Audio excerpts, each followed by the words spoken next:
Kindred by Octavia Butler. This one, whew, it really lives up to the title of this video. I believe it is just up there with everything else I've read from Octavia Butler, a masterpiece, but this is the most challenging book I've read from her yet. Granted, it's only the third, but still. Getting into the setup of the story, Kindred tells the tale of a woman in 1970s who is transported back to the antebellum South. She then tries to figure out why or how exactly she is here, but the narrative rapidly shifts away from that and focuses much more on the human elements of this story. And going into this, I know this premise has actually been done in a few different movies and books throughout the years, but Octavia Butler in this entry really kind of perfected it upon release. And that's because there are just some really intelligent choices made from the beginning of the end to Kindred that make you so uncomfortable, but absolutely have to be there, and I think positioned in the very specific light Octavia Butler chose to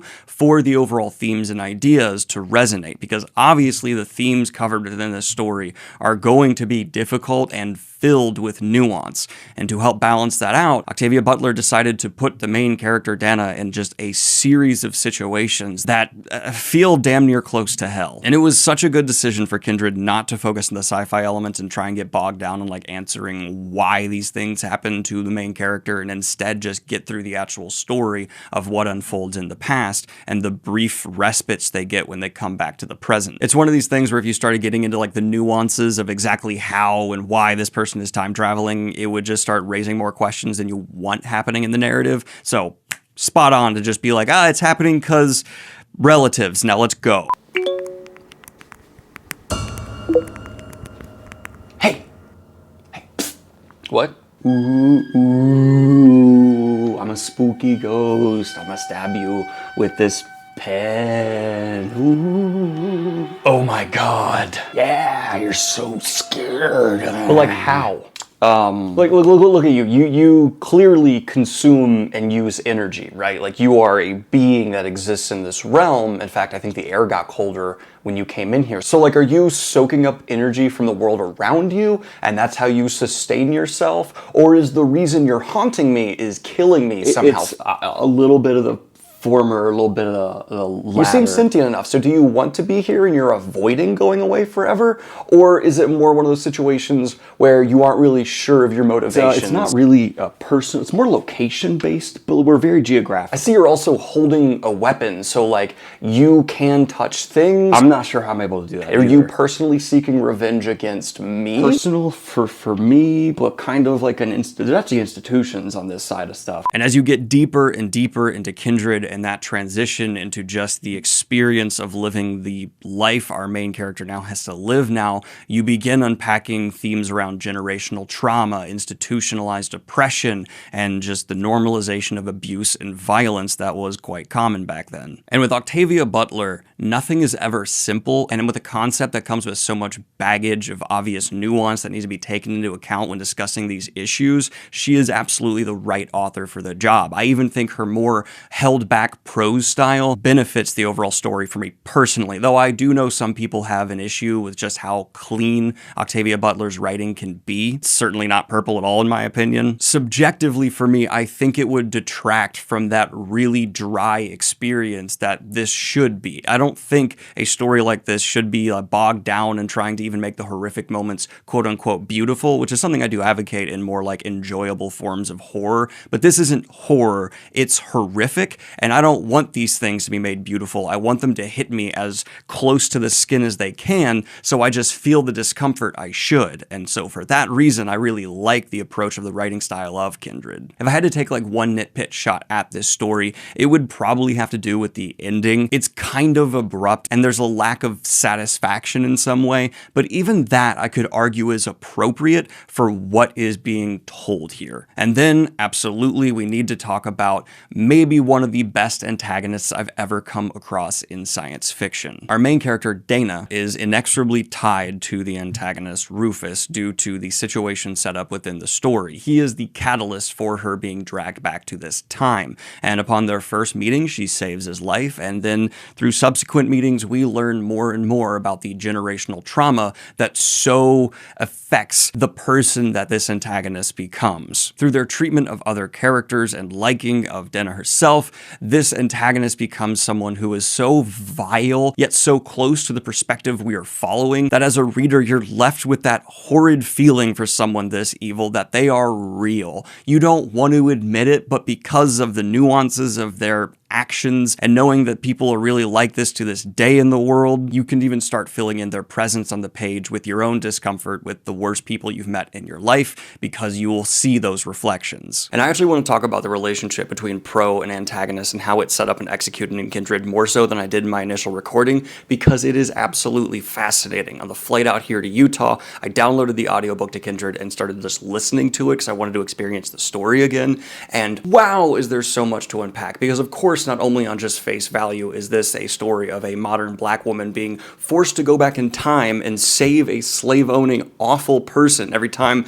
they're about to die, that's kind of the catalyst for the time travel. Every time Rufus is about to die, Dana is forced to go back in time, and because she's a somewhat decent human being, she cannot let him die. I think it's something a lot of readers would be like, I'd let him die, but would you? That's not something that you can do very easily. Good people want to save other people, even if they don't like them. Don't get me wrong, though. There did come several points in the story, though, where I just wanted Dana to kill Rufus and be like, that guy, slit his throat. But that's where Rufus's biggest threat as an antagonist comes into play, because we do know his father, who's an additional antagonist, quite well, and we see how his father's abuse and manipulation and his mother's own lack of being able to be a good mother to Rufus has resulted him in being this incredibly manipulative individual, and Dana starts somewhat falling under his spell, and combine that with the institutions of power she's having to fight against that are trying to, of course, keep her down, and the end result is this epic feeling battle between the two, that each encounter where she is dragged back for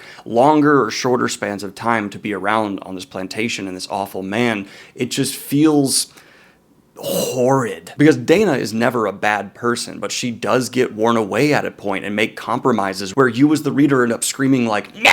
But you can't exactly blame her, because if you put yourself in your shoes and you're stuck in antebellum South for months, years, of course it's going to have an effect on you. Pain and violence change a person. And so Dana falls into this categorization for me, where I find her to be so frustrating as a protagonist, someone I am constantly disagreeing with while understanding and relating to them in really nuanced ways. Octavia Butler is awesome. And while I don't feel like I'm the most qualified person to talk about all of the symbolism within the book and how it can still be applied to so many real issues going on today, it will be abundantly clear to anyone who picks up Kindred that this is a story about a relationship between an antagonist and protagonist that is vile, and the constant wearing away at Dana that's happening from Rufus and the institutions around him is tragic to watch, but the character's strength and perseverance to overcome it and the conclusion to the story is brilliant to watch. Now, my only issue with that conclusion I was talking about is it does feel sudden. Like, it just happens and then the book's kind of over, but one, that's kind of reflective of sci-fi at the time, and two, in some ways it does almost feel appropriate that this book ends with essentially just a breaking point being reached. And that's where Octavia Butler's characterization shines so much. She never forgets that every single character you come across throughout a narrative not only needs to serve a purpose for the narrative, why they are there, but you have to take the time to give them a full, well-rounded personality, motivation, reason. They don't just exist to exist, they are evolving and growing along with our character through their interactions with our character. And that actually goes for the full roster as well. I need to reread this book because how dense it is, with how short it is, it's incredible how much it makes you feel and think. And as I recently kind of said on Twitter, that's what I'm really starting to lean towards with books I love. It's just something that gives me that feeling of a new experience, whether it's positive or negative, just making me feel, just making me be moved. And I wholeheartedly believe if you read Kindred, you will at least feel revulsion at some of the things you're watching take place, being so normalized and just a part of the world back then, and Octavia Butler clearly did her research. But in terms of the author's ability to manipulate you to connect with everybody in some layer, is awful, but that's why it's great. Oh, it feels good to finally review something that is just on this level. I haven't had that in a while. There's been a whole lot of things, especially with books, not manga, that have been kind of floating middle, but here Kindred is just like a firm reminder of why literature is as important to me as it is. I almost just forgot that books have the ability to, on just a random Tuesday, get you on an emotional ride that feels like it changes you as a person. Dear God. This one is not going to be for everybody. It's something that is heavy. It certainly doesn't have the prose style that I think many readers, especially today, are looking for. But for me and what I'm looking for right now, this scratched an itch I didn't even know was there in terms of just being abused by some powerful writing. And for people who have read the book, there was one scene in particular that made me stop and actually say out loud, "Oh shit." And I would really like people to try and guess what scene that is. It's not due to something specifically super vile happening on the page, and that's the only hint I will give you. But that was just my thoughts on Octavia Butler's Kindred. Like and subscribe if you have not already, and let me know what you want to see me read next in the comments down below. I'm also at Dragonsteel right now, so if you're there, come say hey, and if there's some videos that are missed this week, it's because, you know, convention. I got books of my own and merch. Have a good one, y'all. Peace.